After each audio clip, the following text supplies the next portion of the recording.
So fantastic. This is our team. This is the host team today. Hopefully you know many of them. Our partners here at the Platform Strategy Institute, the esteemed crew, and folks that that know this industry very well.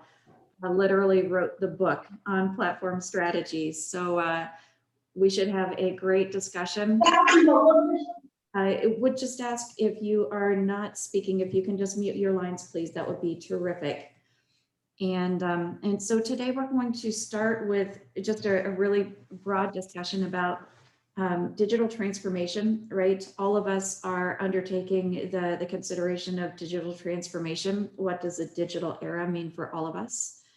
And today, then we'll be double clicking into the industrial space and what this means for them.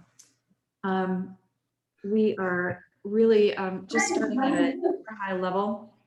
Digital transformation, the digital era, offers a lot of opportunities, a lot of challenges for us. At the end of the day, what it really means is connectivity, more accessible information, more accessible resources, the opportunity to collect data, to synthesize that data into actionable insights, and to translate that into more distributed decision authority, more refined operational processes, and to leverage that connectivity, that data, those insights, those process improvements into a learning system across complex systems so that we can over time tune and optimize those systems, redistribute the information for more distributed knowledge access to our organization, to our machines and our personnel. So digital transformation holds a lot of goodness, a promise of a lot of goodness for our organizations. And it can be challenging, right? The landscape of choices is vast.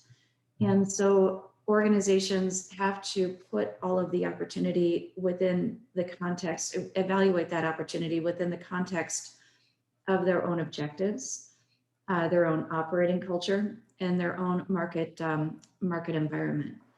So terrific opportunities, great challenges, and a thoughtful, artful approach to strategy development and execution is the key to success. What that means for our industrial partners, our industrial teams, is if I can get the pages to advance here. Here we go. Here we start to investigate the opportunity landscape for industrial organizations. And once again, manufacturing organizations have unique challenges.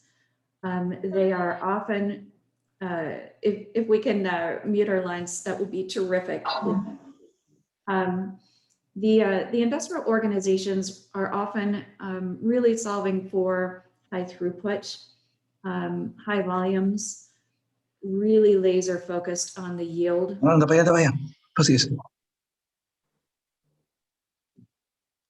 I thought we had a question. Okay. Industrial organizations are, have a very well-defined portfolio of success metrics that they are monitoring really across the board. They are solving for yields, they're solving for scrap rates, they're ensuring that they have high fidelity processes to make sure they are converting their materials, their resources, their time, their effort into the greatest possible value for the markets and the customers that they serve.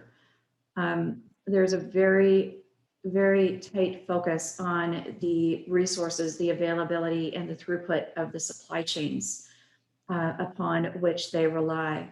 And so as we start to think about the digital transformation and the platform transformation of the industrial sector, all of these considerations need to come together in the right strategy and execution plan. And as the industrial organizations are thinking about what platform strategy they want to invest in, proprietary development, where they need to partner, where they need to ensure that they are They have a good response plan to the extent that their competition or their markets begin to adopt platforms. All of this needs to come together in a very cohesive plan that addresses all of these factors that they need to ensure synchronize carefully in order to maintain the value that they are driving for their markets. So digital transformation for industrial organizations are complex, and they need to be deployed in a way that doesn't disrupt the commitments and the value that they're driving for their markets in their core operations. So today we're going to dive into some examples, some very specific decision sets that industrial organizations are solving for that underpin some of these broad strategy considerations that we have on page here. So with that, I'm going to hand it over to Peter Evans, who is going to share some very specific examples with us. Unmute. Thank you very much, Diane. Welcome, everybody. It's great to be here. Let me do a little bit of scene setting. I think for all of us who have been studying and building and operationalizing platforms, we know that a lot of activity has been in the consumer space, right? With social media, with music, with e-commerce, things of that nature. And the industrial space has lagged. So the question is that going to continue, or are we going to see more and more platform activity around the industrial space? And if so, where are the opportunities and how large is that space? And I think the signs are that there's a growing interest in building platform business models in the B2B and industrial spaces, and the opportunity set is extremely large. You look just at trucking, just in the U.S. is a $700 billion revenue industry. Freight globally is 1 trillion. So these numbers are very, very large. And then the question becomes, why haven't more platforms been developed so far, and where are the opportunities and some of the challenges? And I think one is just risk, right? There's huge risk in getting things wrong in these industries. They're older industries, and they move stuff. And so if things go awry, serious things can happen. And so there's been a risk adversity. But I think there's also huge opportunities because of efficiencies and whatnot. And so we're seeing more and more exploration of platform business models and more money moving into this space. And a couple of venture funds are dedicated to doing nothing but venture investment. So there's really three types we're seeing emerge. One are wholesale markets, right, where they're doing B2B transactions, and that might be in apparel, upstream, right? Restaurant supplies, boutique parts industries, things of that nature are rapidly moving to platform models. The other are more complex marketplaces where you may have complex services that aren't easily defined in one or a few SKUs, that they're actually much more complicated to put together. The negotiation process for pricing is more complex. And so you need mechanisms to do that. And there's been a lot of innovation on the platform front to develop mechanisms to come up with non-standard contracting, right? Which is pretty exciting, which allows you to build platforms in these more complex spaces, both on kind of physical goods, but also in complex business services. And then finally, we have what you might call infrastructure providers. These are the payment facilitation, the invoicing, the insurance, logistics, delivery, all that kind of stuff. And there's rapid development there. And so these three markets are now beginning to, or these three areas are really beginning to emerge, and traction is being developed. And so there are dozens and dozens of platforms now popping up. So let me talk about four specific examples. One is an interesting one. I'll start with Orin. Orin is a marketplace that was launched last year by Shell Oil in a joint venture with IBM, and they are not actually moving into their core business, but actually an adjacency, which is the mining industry.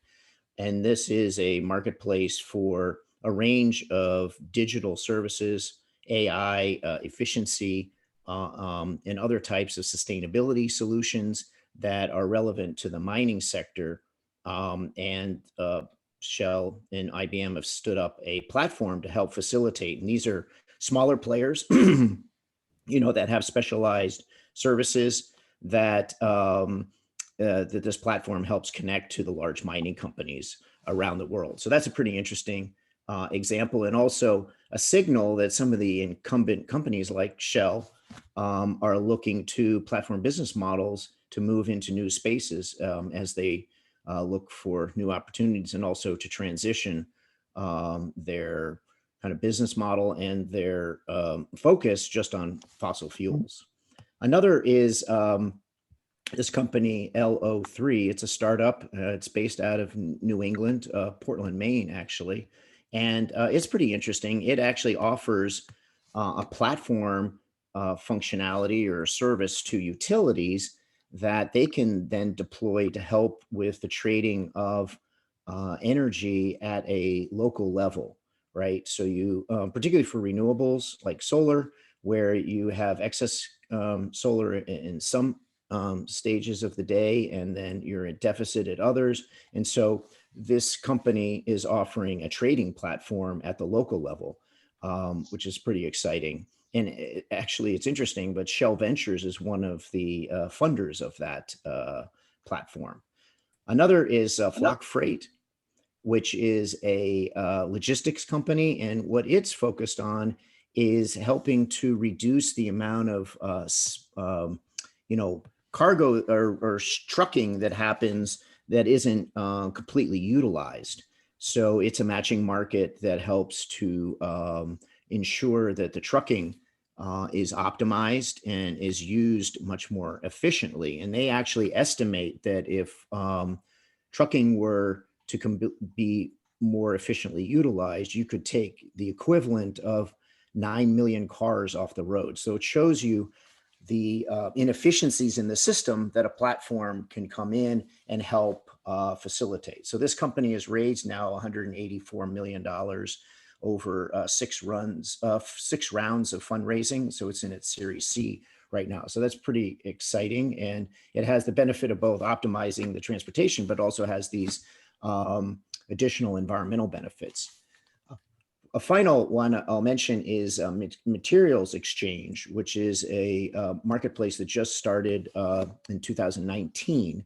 And this is a bootstrapped, so they're not venture funded. They're actually bootstrapping this. This is in the construction area for lumber, and so they've created a marketplace to help with matching for availability of lumber in real time, prices to help people optimize their purchases of materials in that space. So that's another example. So there are like dozens and dozens of these platforms emerging, not just in the United States, but around the world, both by startups as well as very large incumbent companies.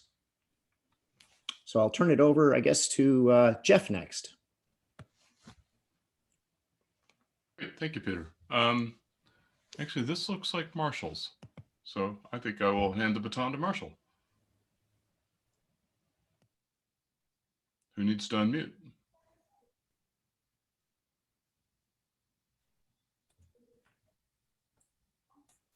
This is the problem of too many layering of things on top. You can't actually find the unmute button on there. Terrible. One of the biggest issues in platforms is how do you create network effects? That is one of the principal sources of value. It helps explain the structure. It's also the value of all this data. This brings us to a basic challenge of how do you use data and yet also respect the users or the parties that provide it. Here's a very simple framework for thinking about it. And I also want to give 3 solutions to that problem. So the first is just a way to think about how we manage that data. So what we want is we want users to volunteer and give us that data, but we then have to be respectful of it. So for the audience purposes, you could think of this as useful either to you as a citizen consumer. How would you like parties that have your data to treat you in use of that data? Or as an executive manager in charge of that data, you can think of, well, these are the ways that you could actually try to manage that data is a way to think about it. So the first is a simple framework to actually think of how you would treat it. So the first is value to the user on the y-axis and risk or harm to the user on the horizontal axis. And the more you move to the right, the worse the case might be. So if you're using their data to fill their request, well, of course that's useful because you're actually just making the service better on their behalf. Another thing is then using anonymized data to make adjacent queries better. That's a form of network effect, and that's generally valuable for everyone. Or personalization, that's usually valuable, but it can get creepy if it then actually tells you about your sexual preferences or diseases that you might have had, or weird purchasing behaviors. So sometimes I can get a little bit across the line. Then there's using it to help other parties. And the third, or the worst one, of course, is selling or sharing that data in ways that harm those parties. So you really have to think of the benefit to the party providing the data as one of the chief determinants of that. How would we do that? So if we go to the next slide, I'm going to give you 3 methods for doing it. So the first is simply to change incentives. So Diana, I think, yeah, there we go. So you can even go ahead and animate this so we can just, in the interest of save time. What I want to do is to give you a story of a company that's actually figured out one of the right ways to do this. So there was a company that was doing ad spying. Well, this was literally in the home because they were trying to figure out, were you actually watching TV? Or instead, were you going to the bathroom or going to go get a beer? So they're putting motion sensing technology in the home capable of spying on you and identifying, are you watching TV? Are you having relations with a spouse? Are you going to the kitchen? Most folks wouldn't want this technology in their home. How did they solve this problem? They shifted the incentives. The first thing that they did is they allowed the users to turn it off. So it would simply reset in 24 hours. So you gain control over use of the technology. The second is they then started offering this cascade of benefits. So 1, you could give it voice commands like Alexa, so you could get sports or other news. You could then also identify where you left your phone or find your keys. We could actually then trace your locations around the house. They could also use motion sensing for security. I tell you about your child's safety. Is it wandering onto the balcony? Or, is it a security perimeter for the house? Many people would pay $30 to $50 a month for that kind of service, and now it's included with the service. So in a sense, what they've done is they've shifted the cost to benefit ratio by providing enormous benefits to the party as opposed to the cost. As a side note, that's kind of fun. In the 1960s or 1950s, everyone thought Herbert Hoover was using the FBI to spy on them, and then because they're worried about Russians and whatnot. And today, everyone is inviting Alexa and Google to spy on them using these home devices. So it's quite remarkable that by shifting the cost to benefit ratio, you can actually get folks to voluntarily adopt it. But again, it's giving them the benefits. Then the next slide. Another way to do this is actually mask the technology. So a few might recognize, this is from an older study that we did. We're actually tracking the information flows and productivity of knowledge workers. And we developed a technology which allows us to mask the data, but you'd think of this as quite invasive. If you want to look at the content of people's email, as well as the social networks around their email, most folks wouldn't necessarily want them spied on at such a deep level. But we developed a method where you could actually mask the technology, dropping stop words, then taking root stemming so that words like farm, farm, farm, all go to farm. And then all of these are tokenized. So the only thing that you get is a number for each of these tokens.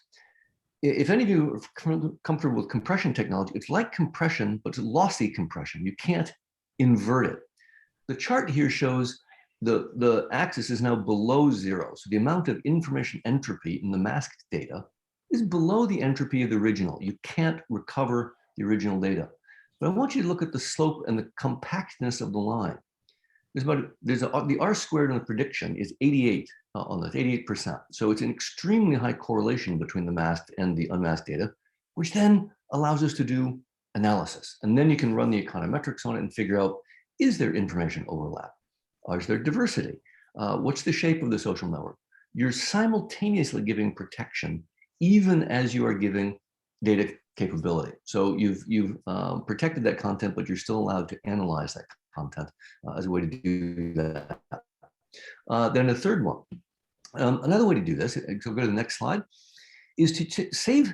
So the first one actually use an algorithm that masks the data. Here, you'd use the original data to really train a machine learning algorithm, such as a deep learning algorithm, and then you throw away the data. These can be incredibly accurate. So there are great examples of machine learning algorithms that have exceeded lawyers in their ability to recognize problems in contract terms, or exceeded doctors in their medical diagnosis. But if you've thrown away the data, you don't have the medical diagnosis, you don't have the credit card data. Even if it's stolen, there's nothing, if it's hacked, there's nothing to steal because it's not there anymore. So you can get a very precise model in the learning, which you've also created a layer of protection so that there's no examination of the individual at that point. Notice there is a trade-off in this. So the second method allows you to ask new kinds of questions, because you can go back to the masked data and ask a new kind of question and create new kinds of social network benefit. By contrast, this other one, the machine learning where you discard the data, actually is incredibly precise, but you can't ask new kinds of questions. So you can actually get better data on it, but you can't go back and ask different things. So you have different trade-offs, easier things. But all of these are different ways of actually getting folks to volunteer data, giving them the value, and then protecting it so that you can create network effects valuable for platforms. So let me turn that over to Jeff. Oh, thank you, Marshall. So I'm going to take the conversation in a slightly different direction and share with you some work that I've been doing over the last year with about 25 firms on the Global Future Council for Advanced Manufacturing. That's part of a World Economic Forum group.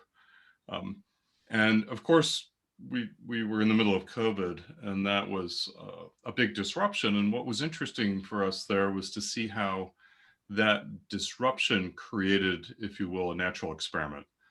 And the experiment then revealed, at least from a case study point of view, what types of investments ended up mattering to help firms sort of respond and then adapt to this big disruption, and sort of what were the pathways of resiliency.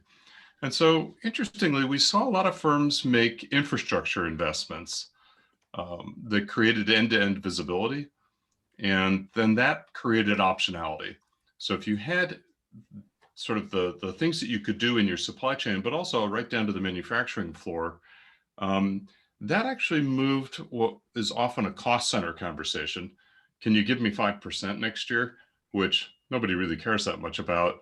Obviously, they depend upon it, but it doesn't sort of move you into a boardroom discussion of what the heck are we going to do tomorrow.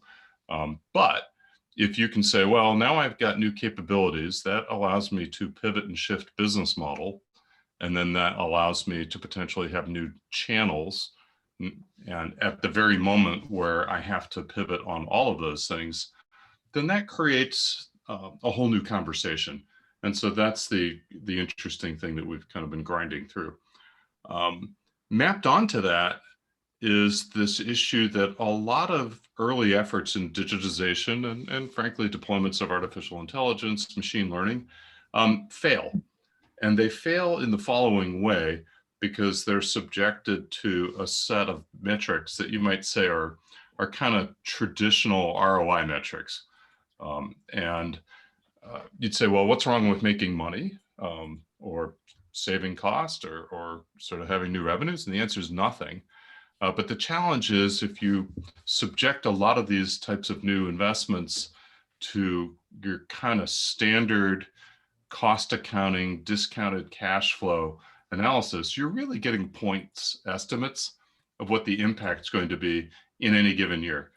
But for a lot of these things, it's a huge spread. So really all you're buying is an option, and you're valuing that option right in the middle with a point estimate and kind of obscuring all of the potential things that might be a result of that.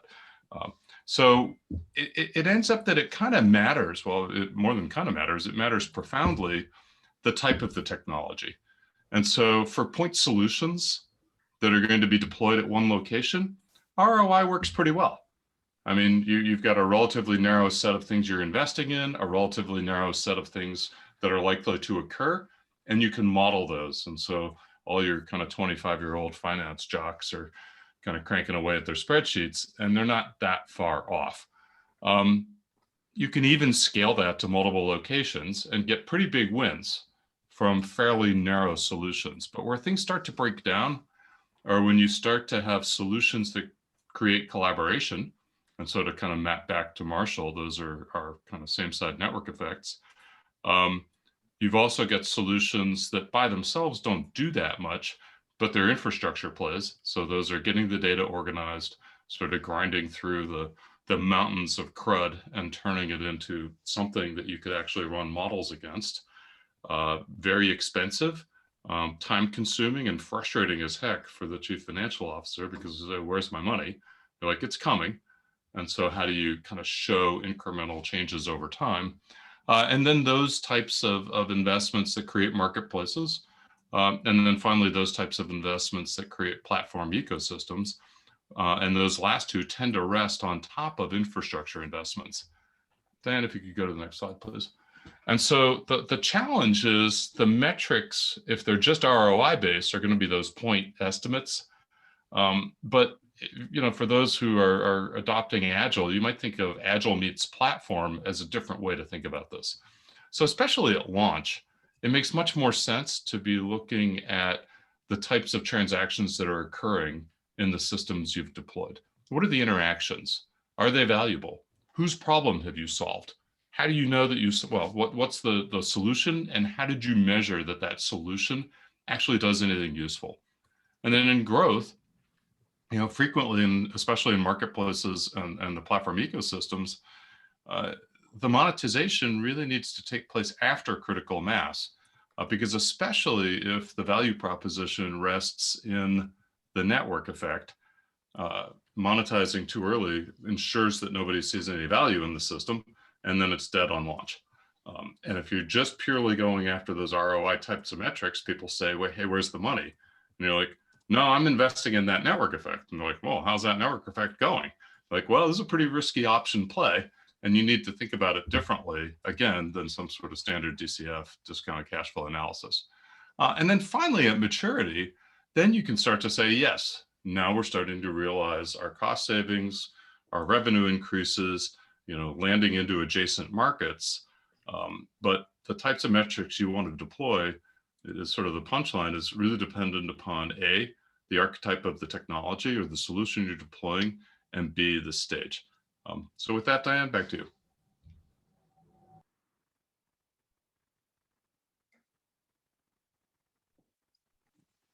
Okay, thank you, Jeff. Wow, what a great discussion. And we have a great discussion showing up in chat, which is encouraging for the second half of our discussion today, which is now about to start. So what we'd like to do is with that as context, kind of open up the conversation to a broader set here. And we've got a few more folks joining. I'll let them in the front door, but we have some great examples in the chat window. Why don't we pull some of those out and see if we can learn a little bit more about what's going on in the market beyond what we have just discussed. And let's drop some questions into the chat window as well and get those going. We'll start first. We've got a question here, Jeff, for you from Ken in the chat window regarding the optionality of investments. If you can take a look at that there, we're interested in whether there are any pointers on maximizing optionality. Yeah, I love this question. And so happily I've been sort of looking at that for a while. I actually think there's a lot going on in that question, Ken, because in the proprietary infrastructure, what's likely to come with that is a lot of services. And so the temptation is to take advantage of sort of the consultant-driven solution or the out-of-the-box solution, but that has the downside of, I think, limiting the number of options you can create, and it makes it harder to, say, unpack use cases, develop specific solutions, measure those solutions, and iterate. And that's what I see a lot when I'm working with firms, is that um, they sometimes get a little bit confused on how to deploy these technologies in a way that they can then see intermediate metrics unfold as the result of specific actions. Because if they issue too big of an RFP, and then they've got too large of a kind of a project, then things start to get really tightly interconnected and bound. And I think that limits the optionality of investments. So I know I didn't quite answer your question, but I think I entered sort of a related one that at least it kind of gets into some of the problems you're pointing out. So let me jump in and offer an additional thought for Ken on that one, because I think there's an interesting element of the open standard versus proprietary standards in there. So, Jeff's highlighted a number of key important variables. One of them is how many people can exercise the option. And so implicit in your question, Ken, is with openness, there are more people that can exercise the option, so more people can create value. But implicit in the proprietary aspect of that is who gets to capture that value. So I think you need to consider your optionality on the axes also of kind of the open close. Is it how much value can be created by third parties by the exercise of the option? And then you have to ask the question of who can capture the value once it's created? Are you in a position, do you have a bottleneck position that allows you to tax or capture a portion of the value that you have then enabled? So that's another way of thinking about those two axes in the optionality question. Let me just throw out one more thought as well, which is I think this demonstrates that a lot of thought needs to go not just into the business model, but also to the stakeholder management process, right? So that as you deploy the platform strategy, you've mapped out who are the key stakeholders, both internally, externally, your investors, but also your third parties that you're seeking to create value on the platform. So you've got actually a lot of a lot of parties to engage, and thinking about how that stakeholder management process unfolds. So you're communicating these issues to the parties, so you're keeping them on board throughout the process. So that's another component that doesn't get a huge amount of attention, but I think the good platform strategy deployments take that into consideration. Oh, Peter's absolutely right about that. Think of the process of platform evangelism. What are you doing? You're creating optionality. You're getting lots more developers in order to go build apps. That's absolutely correct. So part of the optionality strategy is building more larger and richer and more productive communities. That absolutely is a huge element of the labor practices around good platform design.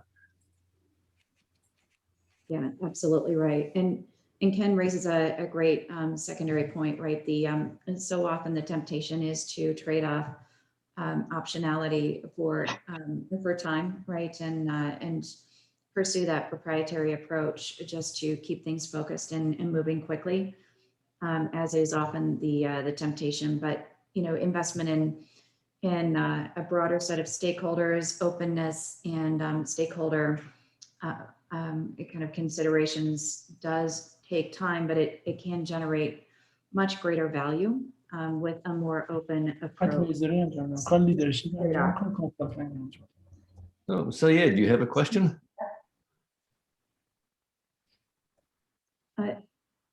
Hamid, do you have your hand up? Would you like to share a thought? Yeah, thank you very much. So I'm sorry that I couldn't insert it in the chat because I'm driving now. Sorry about that. I have only two questions. Thank you very much for your exciting speech. The first one is due to our projects, it's really heavy to identify the right value statement in the industrial space due to customization versus standardization. What's your opinion regarding to allocate or identifying the right value for the interaction in industrial spaces? First question. And the second question is that we always meet customers with different terminologies regarding ecosystems and platforms, and it's really heavy because we at first have to teach them before we start with the project. But I would like to hear about your opinion. How do you see this matter regarding value identification and so on, and also the terminology? Thank you very much. Oh, I'll take a first swing. So great question. I'm going to bring it back into the manufacturing kind of B2B side, which you had put into the chat earlier. Um, I think you frequently don't see the same level of network effect, and the scaling takes longer and it's slower for a lot of reasons. One of which is the investments are larger. The co-investment on the side of the firm is a lot higher. And so, for example, to be able to integrate in a technology takes a lot of investment on the side of, say, a manufacturing firm. But the flip side is you created a lot more stickiness. Even if you're not trying to exploit it, the chances of churn are a lot lower than, say, if we, sort of pull out our iPhone and take the latest payment app or the latest kind of social media app. That's a relatively low investment, other than my social network, as opposed to some of these kind of more infrastructure plays. And so, to answer the specific question around point solutions and mass, I think getting it into hands, solving a specific problem is really important, but having the flexibility then to create additional value on top is kind of where the long-term growth and stickiness comes from. We'll jump in Sure, you'll have a thought. yeah, I'll jump in with a quick thought. First one is, Hami, good to see you. And don't be an illegal platform guy and have an accident while you're talking to us. So stay safe, buddy. One thing, don't forget. So Jeff's absolutely right. It tends to be harder to create network effects with B2B platforms.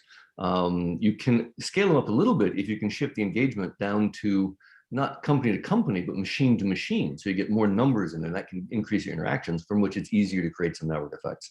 The other thing, don't forget some of the lean startup techniques of test and pivot until you find the right set of interactions that folks really address a pain point. So folks tend to think of that with small startups rather than for big B2B companies, but the techniques are no less useful, and you should absolutely deploy them and test and pivot until you find a pain point for a customer that will drive an engaging interaction that will happen frequently. So it's just another thought on happening it. So drive safely and don't test and pivot on the road. Yeah, I know we don't want to just add problems, but I just would call out the fact that the bargaining power relationship between the parties is often very different in a B2B space, right? So when you're launching a platform, your counterparty is often another very large firm with a lot of resources. And so you have to add a lot of value and work that relationship well, which is very different from a very small player on a e-commerce site or YouTube or something like that, where they have relatively almost no bargaining power vis-a-vis a company like Google.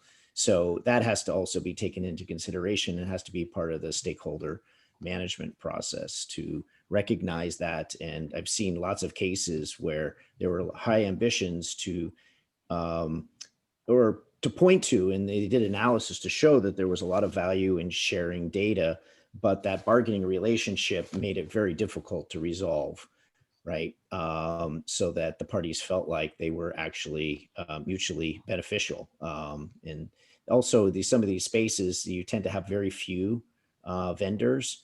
And so the buyers are very reluctant to join just one ecosystem because, again, it reduces their bargaining position. So we have a question in the chat box from Alessandro, which is kind of an interesting one. Have we come across prominent cases of platforms in B2B industrial space launched by an incumbent, embraced by competitors? Actually, I think there are two elements of that. So probably the best example I'm aware of is something like Klöckner Steel in Germany, where they created a marketplace for metal products and did in fact embrace competitors. And that one seems to be working reasonably well. There's another one that I've heard of, which is Mahindra creating an Uber for tractors in India, was inviting other competitors into that. I think actually that's wise. It's interesting that sometimes the resistance comes not from the competitors, but the internal staff. Often they don't want competitors. If you're going to take the effort of setting up a marketplace, they'd like to own it themselves. That's typically a mistake. I actually think it's better to let competitors in the marketplace because of all the information and data that you get. So you should invite competitors in there. I mean, the way I like to put it is you get to see the frequency of use of their product, the demand for their product, the failure modes of the product, the design attributes. You couldn't buy that data if you offered to pay for it, and now you get it for free. This is what Amazon is getting in its antitrust, and that you'd like to have. So you should incur and set the market up in such a way to make it inviting. If you make the terms too onerous, then they don't come in. And a lot of the smarter ones are starting to realize that they may be giving up some of that data, and so they might negotiate a little bit harder up front. So there's a couple of trade-offs in thinking about those issues. I don't know if Jeff or Peter have other examples. Yeah, Toyota is pursuing that strategy with its secondary supply for parts in North America for forklifts, actually. So they didn't have line of sight to what was happening in the secondary parts supply. And so they stood up a platform and they benefited from capturing the data, which then flows back into their innovation process. So there's lots of benefits that they can gain from that made sense for them to do that. So I think we're going to see that as an ongoing trend. Jeff, did you One ever? area that we're seeing build out there's a lot happening in Europe, and I think for a lot of reasons, the regulatory kind of environment there is different. But the International Data Spaces Organization is one that we're keeping an eye on, and that's a consortium. So it's lots of different competitors across different industries coming together to try to create a market exchange for data. And so that one I think is fascinating. And they're trying to solve some basic problems of watermarking. When you get access to data, how do you prove that you haven't redistributed it? Actually, some work Marshall and I have been doing with the European Commission, commenting on the Digital Markets Act, talks about the problems of sort of data portability and suggests a solution that makes a bit more sense is to do what we'll call in situ computing and in effect bring the algo to the data instead of taking the data to the algo, because that solves a few problems. It keeps the data fresh, it keeps it in context, and it makes it so that leakage is difficult. However, it also creates the problems where it's much harder to munge or mash up data from different environments if they're not part of some consortium. So there may be some opportunities to kind of think about, well, what would in situ look like in a consortium way so that you can get access to multiple streams, also in a repeatable way. So you're not always just forking the data and then creating sort of specialized boutique things off to the side that nobody could ever replicate. So some really interesting action in that. And you've probably heard of the Gaia X initiative, and they're sort of trying to create a cloud computing environment. We'll see where this goes, because they've got a long way to go relative to kind of your Alibabas and of course the big American firms. Oh, there's a quick related question here. Ahmed asks, in B2B decisions, you may have multiple parties involved, whereas in B2C, it's typically one. That's absolutely the case. One of the things that we talk about is in a B2C context, remember the unit of analysis is always the interaction, if you're trying to calculate the value. In the B2C context, the unit of interaction is typically a two-way interaction. So there's usually only one producer, one consumer, whereas for a B2B, it may be an N-way interaction. To give an example, Embraer has a servicing air platform where you need to match a person to an aircraft to a tool to a part. That's a four-way interaction. And the more parties involved, the greater the complexity, the greater the chance for deal failure. One of your tasks with the platform is to take the friction out of those interactions to the extent possible. So you should try to handle the matching of those four parties in this case as quickly as possible, take as much of the friction out as possible, internalize those costs so that the other parties don't have to do it themselves. Otherwise, you dramatically increase your chances of deal failure. So one of your principal tasks is to take that friction out.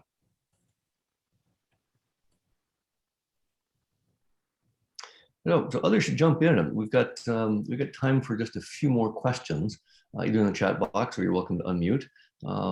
Since I know there are still a couple dozen folks online, so there are a couple of others here.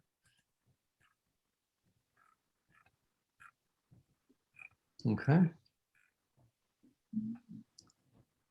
Nat enjoys of comments on stakeholder management. So Peter, this one's for you. Have you seen much work on evaluating the internal development versus new venture trade-off? We've got you on mute, Peter.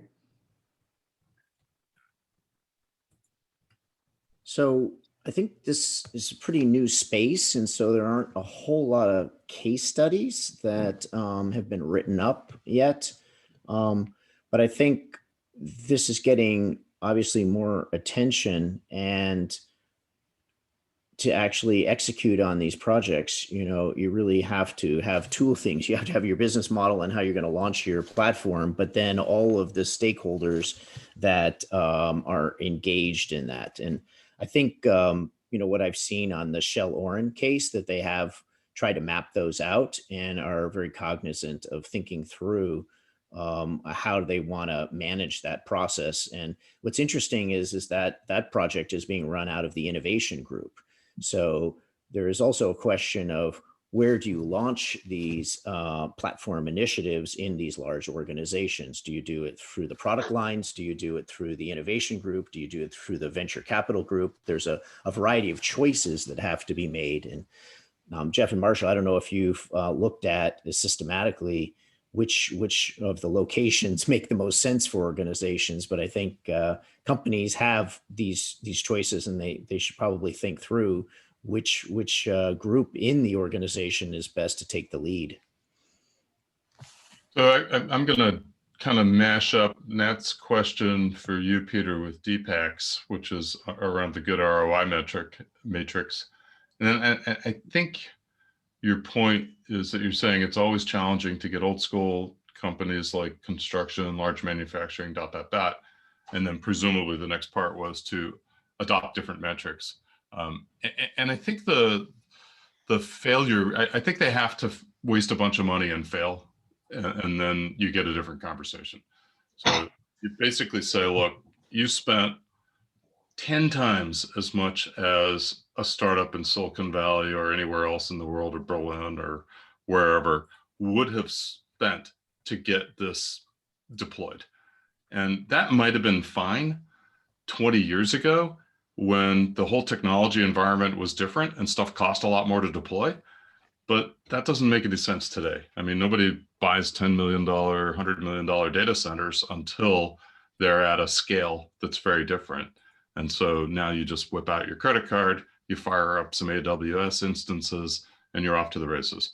So, and that's just one tiny sliver of an example of where the costs to experiment, iterate, pivot, like Marshall was talking about earlier, have fallen. And those do not tend to be the types of mindsets or skills that are in standard industries, because the people who run those grew up in an environment where stuff was a lot more expensive to do. I mean, I was a GE finance guy and engineer for a long time, and our technology deployments took years, not weeks and months.